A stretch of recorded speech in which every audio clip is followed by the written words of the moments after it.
ہمارے محلے میں آج سے 10 سال پہلے ایک عورت نے اپنے محبوب کے ساتھ مل کر اپنے شوہر کو قتل کر دیا۔ تب میری عمر قریب 15 سال تھی۔ بس وہ دن تھا کہ مجھے شادی کے نام سے ڈر لگنے لگا۔ نہیں جانتا کیوں، لیکن میرے دل میں یہ خوف بیٹھ گیا۔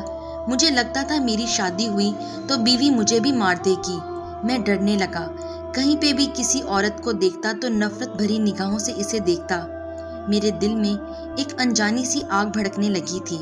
دل چاہتا تھا عورت ذات کو دنیا سے ختم کر دوں۔ میں یہ ساری باتیں اپنے من میں دفنائے خاموش رہتا تھا۔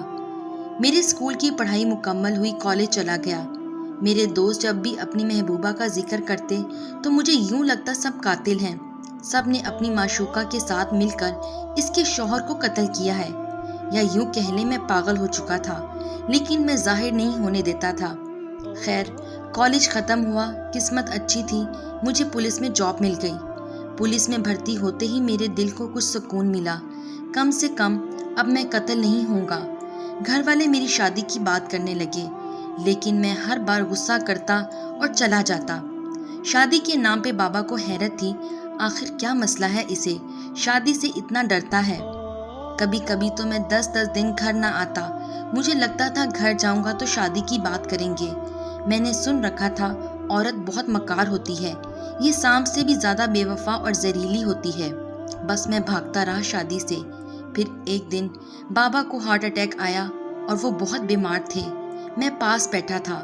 میرا ہاتھ پکڑ کر آہستہ سے بولے، پتر بیاہ کر لے میرے جیتے جی، تو میرا سب سے چھوٹا پتر ہے، تیرے بھائی سب اپنے اپنے گھر والے ہیں، آج کل کون کسے پوچھتا ہے، بھائی بھابھی بھی وقت پر منہ موڑ لیتے ہیں، پتر گھر بسا لے۔ میرے بعد خدا جانے کیا ہو۔ ابا کی آنکھوں میں آنسو تھے، میں خاموش رہا۔ پھر ابا کے چہرے کی جانب دیکھ کر میں نے ہاں کر دی۔ میں دل ہی دل میں بہت پریشان تھا۔ لوگ شادی پہ خوش ہوتے ہیں اور میں اداس تھا۔ مجھے لگ رہا تھا میں موت کے قریب جا رہا ہوں۔ نکاح ہو گیا، میری بیوی قرآن پاک کی حافظہ ہے۔ ہم گھر آ گئے، وہ لال جوڑے میں سج سنور کر بیٹھی ہوئی تھی۔ باہر طوفانی بارش تھی۔ میں نے اس سے بات بھی نہیں کی، لیکن وہ میرا انتظار کرتی رہ گئی۔ میں کمرے سے باہر نکلا، بالکونی میں کھڑا ہو گیا۔ میں 1 گھنٹہ وہاں کھڑا رہا۔ 1 گھنٹہ گزرنے کے بعد جب میں کمرے میں گیا تو وہ تکیے سے ٹیک لگائے سو چکی تھی۔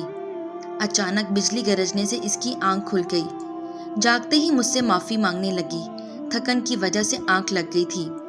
آپ کو بارش پسند ہے کیا؟ وہ پیار سے پوچھ رہی تھی۔ میں نے ڈرتے ہوئے ہاں میں سر ہلایا۔ پھر کہنے لگی، مجھے بھی بارش پسند ہے، لیکن مجھے بجلی کی آواز سے بہت ڈر لگتا ہے۔ میں مسکرایا، لو جی، اس سے کون ڈرتا ہے؟ اس نے میرے ہاتھ پر ہاتھ رکھا، کہنے لگی، شوہر اور بیوی ایک دوسرے کا لباس ہوتے ہیں۔ پھر اس کی آنکھوں میں سے موتی بن کر ایک آنسو گرا، آواز کانپ رہی تھی، میں بہت نیک سیرت ہوں، بس مجھے کبھی اپنے غصے اور انا کی آگ میں نہ جلانا۔ میں دوسری لڑکیوں کی جیسی نہیں ہوں، میرا دل بہت نرم ہے، میں بہت جلد رونے لگتی ہوں۔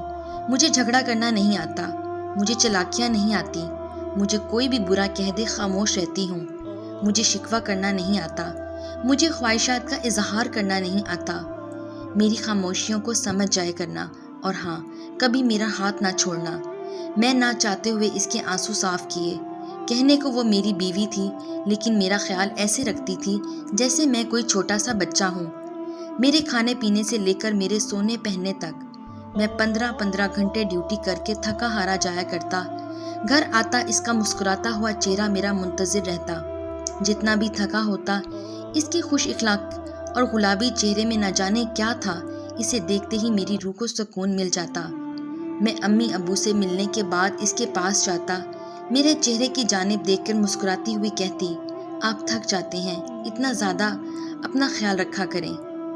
میں نے ساری تنخواہ اسے تھماتے ہوئے کہا، یہ لے میری تنخواہ۔ اس نے مسکرا کر میری طرف دیکھا، 80,000 روپے میں سے صرف 2,000 لیے اور کہنے لگی، یہ امی جان کو دے دیں، مجھے پیسوں کی ضرورت نہیں ہے، آپ کے ساتھ کی ضرورت ہے۔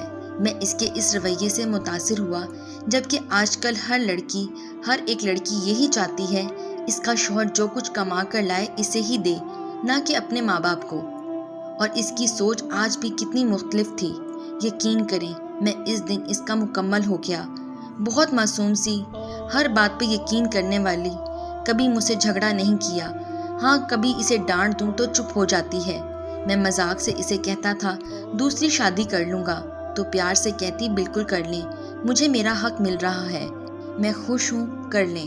میں مسکرا دیتا، وہ بھی چپ ہو جاتی۔ وقت گزرتا رہا، اللہ پاک نے ہمیں ایک بیٹا اور بیٹی عطا کی۔ بیٹا بڑا تھا، میں آج بھی اسے ستایا کرتا تھا کہ دوسری شادی کر لوں گا۔ وہ ہنستے ہوئے کہتی، آپ 2 بچوں کے باپ ہیں، کون دے گا لڑکی، جائیں کر لیں، میں تو نہیں روکتی۔ پھر گھر کے کاموں میں لگ جاتی۔ ایک دن میرے دماغ میں شرارت کا خیال آیا، سوچا اسے تنگ کرتا ہوں۔ آج وہ میرے لیے کھانا لے کر آئی، میں نے غصے سے کہا مجھے نہیں کھانا، اور میں فون پہ بات کرنے لگا۔ اچھا جان، تم ہوٹل پہنچو، میں ابھی آتا ہوں۔ وہ میری طرف سوالی نظروں سے دیکھنے لگی۔ میں نے الماری سے پرفیوم نکالا، آئینے کے سامنے کھڑے ہو کر بال سنوارنے لگا۔ وہ بیڈ پہ بیٹھی میری طرف دیکھ رہی تھی۔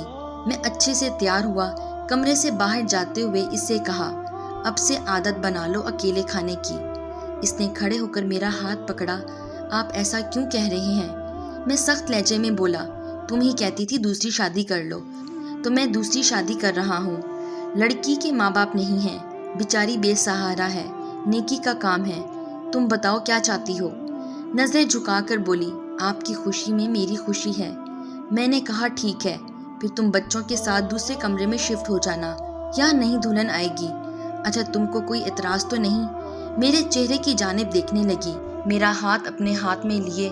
اس بار وہ کمزور پڑ گئی تھی، اس کی آنکھوں میں آنسو چھلکنے لگے۔ مجھے چھوڑو گے تو نہیں؟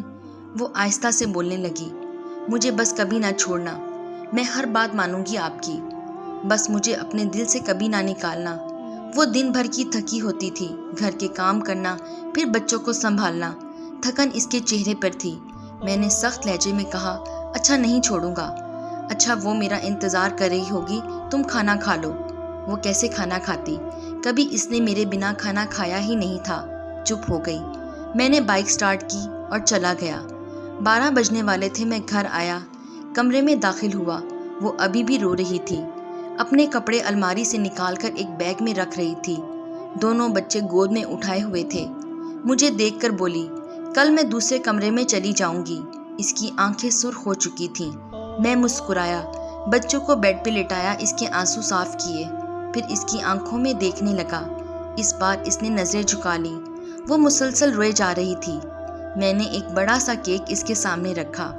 پاگل، آج ہماری شادی کی 4تھی سالگرہ ہے، کچھ یاد ہے تم کو؟ میں نے سب کو انوائٹ کیا ہوا تھا، اپنی بہنوں کے بچے، تمام بھائیوں کو، اپنے سسرال والوں کو بھی بلایا۔ سب مل کر سرپرائز دینا چاہتے تھے۔ زیب النساء کی بہنیں بھی آئی تھیں۔ سب کہکا لگاتے ہوئے کمرے میں داخل ہوئے۔ اس کی آنکھوں میں خوشی کی چمک آ گئی، کچھ شرما بھی رہی تھی۔ سب تالیاں بجا رہے تھے۔ وہ حیران تھے، یہ سب کیا ہوا؟ مجھ سے چھپا چھپا کر رکھا۔ میری آپی مسکرا کر بولی، پاگل چل اب اسے گفٹ دے۔ زیب النساء نے ایک دن مجھے کہا تھا اللہ ہم کو بھی ایک چھوٹی سی کار دے۔ میں نے آج اس کے لیے ایک کار خریدی تھی۔ وہ بہت خوش تھی۔ پھر میں نے اس کو گولڈ کا کنگن دیا۔ وہ رونے لگی، بار بار کہہ رہی تھی پاگل اتنا خرچہ کر دیا، کیا ضرورت تھی؟ مجھے یہ سب کچھ نہیں چاہیے تھا، مجھے تو بس آپ کا ساتھ چاہیے۔ اس کا جسم ابھی بھی کانپ رہا تھا۔ وہ میری جدائی کا سنتے ہی شاید آدھی مر چکی تھی۔ میری بیوی جس نے مجھے سکھایا محبت کیا ہوتی ہے، دل کا سکون کیا ہے، میرے ساتھ وفا نبھائی، مجھے زندگی دی۔ کسی ایک بد چلن عورت کی وجہ سے ہی میں سب عورتوں سے نفرت کرنے لگا تھا۔ ہر شادی شدہ مرد سے کہتا ہوں صرف ایک بار ایسا کر کے دیکھو، اپنی مردانگی، اپنی انا سب کچھ چھوڑ کر اپنے ہم سفر کو مہینے میں ایک بار کوئی چھوٹا سا تحفہ دے کر دیکھو، وہ اپنا ہر درد بھول جایا کرے گی۔